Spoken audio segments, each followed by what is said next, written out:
നമസ്കാരം, പുതിയൊരു വീഡിയോയിലേക്ക് എല്ലാവർക്കും സ്വാഗതം. ഇന്ന് നമുക്ക് പഴയ ഒരു രാജാവിനെയാണ് പരിചയപ്പെടുത്താൻ പോകുന്നത്. വണ്ടി കാണുമ്പോഴേ നിങ്ങൾക്ക് മനസ്സിലാവും. നമ്മൾ ഫ്ലിപ്കാർട്ട് വഴി തന്നെ മേടിച്ചൊരു പ്രോഡക്റ്റ് ആയിരുന്നു. ഒരു 200-250 രൂപയ്ക്കകത്തൊക്കെ മേടിക്കാൻ പറ്റിയ ചെറിയൊരു മിനിയേച്ചർ കാറാണത്. അത്യാവശ്യം ഒരു 90% അല്ലെങ്കിൽ 80% അതേ മോഡലിലൊക്കെയാണ്, അംബാസഡറിന്റെ മോഡലിൽ തന്നെയാണ് ബിൽഡ് ചെയ്തിരിക്കുന്നത്. ഇതിന്റെ ഫ്രണ്ട് ഡോറൊക്കെ നമുക്ക് ഓപ്പൺ ചെയ്യാൻ പറ്റുന്ന ഒരു മോഡലാണ്.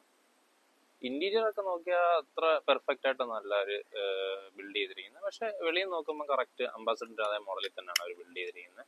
നമുക്ക് ഓൺലൈൻ സൈറ്റുകളിൽ പലതിലും ഉണ്ട്. ഞാൻ ഫ്ലിപ്കാർട്ടിൽ നിന്നാണ് മിക്കതും പ്രോഡക്റ്റ് മേടിക്കാറുള്ളത്. നമുക്ക് ആമസോണിലും അതേപോലെ പല സൈറ്റുകളിലും ഈ പ്രോഡക്റ്റ് അവൈലബിൾ ആണ്. റേറ്റിന്റെ കാര്യം നമുക്ക് ഫ്ലിപ്കാർട്ടിൽ മേടിക്കുമ്പോൾ 250-300 രൂപയ്ക്കകത്ത് മേടിക്കാൻ പറ്റുന്നുണ്ട്.